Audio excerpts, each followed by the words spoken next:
화순고등학교 3학년 학생 여러분 안녕하세요. 생명과학 깜짝 퀴즈 해설의 하나쌤입니다. 자, 여러분 우리 지난 시간에는 질병과 병원체 그리고 방어작용 중에서도 1차 방어작용에 속하는 내용을 먼저 학습을 했습니다. 그래서 퀴즈 한번 풀어보면서 복습하는 시간 가져보도록 하겠습니다. 자, 1번 문제 볼게요. 자, 세균과 바이러스의 공통점과 차이점을 물어보고 있습니다. 자, 이 문제 같은 경우는 기출문제에서 벤다이어그램 형태로 출제가 많이 되고 있기 때문에 반드시 공통점과 차이점을 각각 알아두셔야 합니다. 자, 일단 먼저 공통점부터 볼게요. 자, 세균은 세포 구조로 이루어져 있죠. 그런데 바이러스는 세포 구조가 아니죠. 그럼에도 불구하고 둘 다 공통적으로 가지고 있는 게 유전 물질입니다. 그렇죠? 둘 다 유전 물질을 가지고 있죠. 자, 유전 물질을 가지고 있기 때문에 무슨 현상이 일어나요? 그렇죠. 유전 현상이 일어나요. 자식에게 뭔가를 전달해주는 현상이 일어나요. 그런데 이 유전 물질이 있는데 두 번째 같은 경우는 이 유전 물질에서 뭔가 변화가 일어났어요. 그러면 우리는 그것을 돌연변이라고 하죠. 그래서 세균이랑 바이러스 둘 다 돌연변이가 일어난다는 특징을 가지고 있습니다. 자, 그리고 세 번째 같은 경우는 단백질을 가지고 있다도 공통적인 특징이 될 수 있겠는데요. 세균과 같은 경우는 당연히 생명체니까 단백질을 가지고 있고, 바이러스 같은 경우는 유전 물질이 단백질 캡슐에 싸져 있죠. 그래서 바이러스도 단백질을 갖고 있기 때문에 공통점에 해당할 수 있겠죠. 자, 이 외에도 여러분들이 답변으로 많이 했던 부분이 뭐 병원체이다, 뭐 감염성 질병을 유발한다, 이런 것도 모두 정답으로 인정을 했습니다. 자, 이번에는 그럼 우리 차이점을 볼까요? 자, 차이점을 보면 뭐 굉장히 많은 차이점이 있겠지만 가장 먼저 나올 수 있는 거는 세균과 같은 경우는 세포 구조로 이루어져 있죠. 그런데 바이러스는 세포 구조가 아니죠. 그래서 유전 물질이 단백질 캡슐에 쌓여 있는 형태다. 자, 두 번째 같은 경우는 세균과 같은 경우는 스스로 물질 대사 할 수 있죠. 그런데 바이러스는 스스로 물질 대사 못하고 숙주 내에서 기생하면서 살아갑니다. 그리고 뭐 세 번째 하나 더 말해보자면 세균과 같은 경우는 세포이기 때문에 세포 분열을 통해서 숫자를 늘려가죠. 우린 이걸 이분법이라고 하는데요.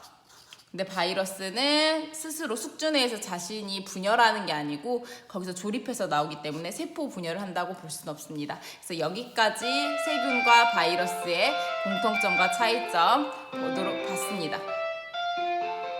자, 2번 문제를 보겠습니다. 아래의 질병이 어떤 병원체로 인한 것인지 쓰라고 했습니다. 첫 번째 에이즈네요. 자, 에이즈는 누구에 의한 거? 그렇죠. 바이러스에 의한 거. 구체적으로 말하면 HIV 바이러스. 아시죠? 자, 2번. 결핵은 뭐에 의한 거? 그렇죠. 세균에 의한 거. 자, 무좀은 균류. 자, 광우병은 그렇죠. 프라이온. 자, 말라리아는 원생생물. 그리고 마지막으로 독감은 바이러스. 자, 요렇게 되어 있습니다. 그래서 질병이 어떤 병원체에 속하는지도 시험 문제 한 문항씩 꼭 출제가 되고 있으니까 한 번씩 점검하시길 바랍니다. 자, 그럼 우리 2번 문제 볼게요. 자, 2번 문제입니다. 자, 눈물, 침 속에 포함된 효소가 세균을 분해한대요. 이 효소의 이름은 그렇죠. 라이소자임입니다. 그래서 라이소자임 같은 경우는 세균이 우리 몸에 침투하기 직전에 외부 방어에서 중요한 역할을 하는 효소라고 생각할 수 있겠습니다.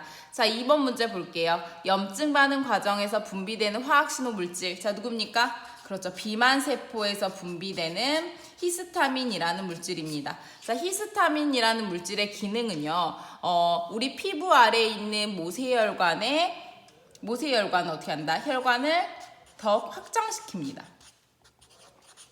확장시키고 그럼 피가 더 많이 흐르겠죠? 그리고 투과성을 어때요?